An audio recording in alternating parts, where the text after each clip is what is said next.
Pecha Kucha 261, Inktober 2021, week 1. Yes, it's that time again, October, where I actually put my work hat on and go get stuff done. So I'm going to do a piece of work every day this month, like I've done for the last couple of years. I'm not going to use prompts because I want to keep this kind of manga-centric. So I just came up with a list of manga characters I should draw.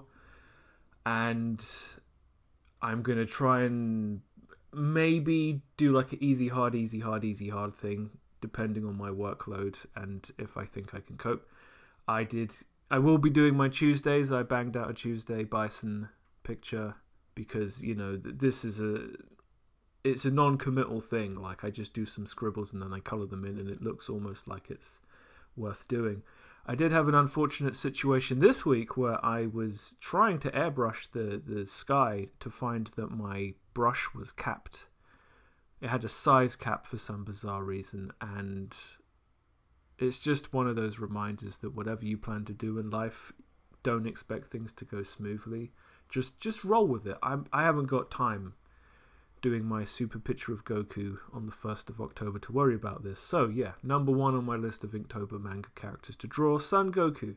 So I went and looked at some pictures of Goku. I've drawn him before, but not that much.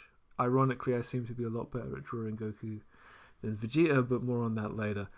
So I was just trying to get a sense of, you know, what makes a typical picture of Goku look at Goku, and then I'm like, alright, so what do I want him doing? I want him having a big dinner. Why? Because that's the first idea I had, and that's the one I stuck with. So I stuck Chi-Chi and Gohan in the background, and I think this is going to be one of these trends about easy, hard, adding additional characters and backgrounds and stuff. And speaking of backgrounds and stuff, if Goku is eating a big dinner, I have to draw him having a big dinner. I was in no way, shape, or form conflicted about deciding to grab a JPEG and trace that shit. I trace it with my G pen because I want it to look whole. Like, you know, it's not two images stuck together. I don't want to just apply filters. And I got to be honest, half the stuff I'm drawing, I can't even tell what it is. I'm zooming in super close so that the quality of my cross-hatching and stuff when zoomed out doesn't look quite so bad. It looks terrible up close, but when you see it far away, you can tell it's food. Maybe you can't tell what food it is, but come on, you're not looking at the bottom half of this picture. But it does need to be there. This is one of the hard sells of being a professional.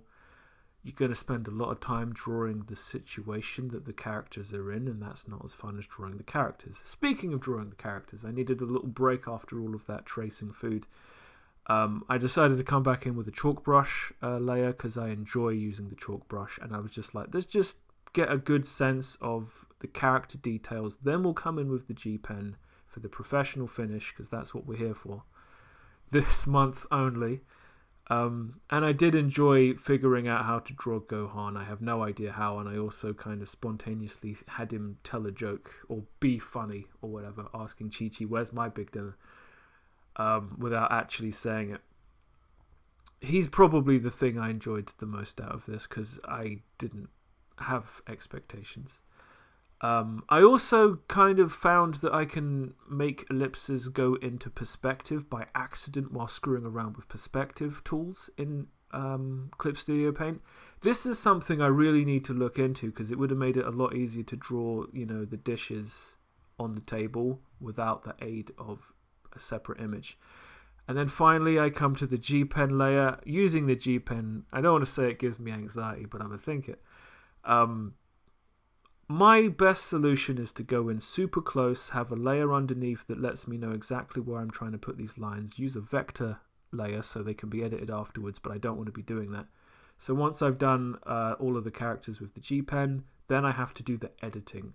I have to white out the background that's coming through to the characters because, you know, there's no colors, there's going to be no color fills, this is going to be black and white, there's going to be no grayscale, which would help really sell this image. And then right on the way out, I decided let's kind of do these. I don't know how to explain them really, like these circles and these like kind of sweat drop things to make Goku look a little bit, more chaotic as he's scoffing down this food. It's on his face. It's all over the place. And, this took all of the first. I did not want to do this on the second. I can't do a month of this. This was a lot of work, and it was mostly the tracing. But I am proud that I was stoic in doing something that needed to be done that I didn't want to do. I just did it.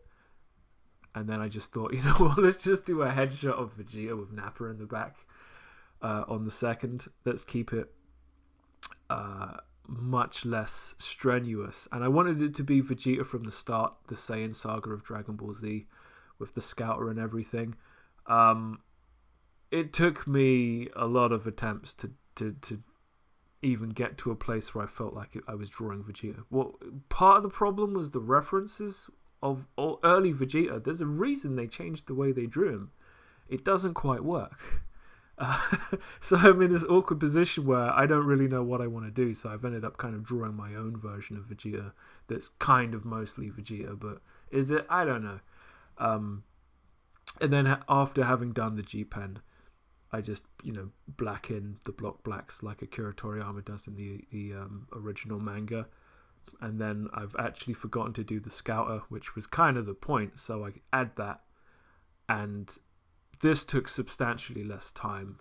Maybe I should have had another go at Vegeta's face, but I kind of feel like I might have screwed up my hand doing the Goku picture, so I really did want to go easy for a day, just to buy myself some time for today, where it's Piccolo Day. I don't want to go soft on Piccolo. He's the baddest motherfucker. So if you'll excuse me, I'm going to go do that right now, and I will see you next week for Pecha Kucha 262.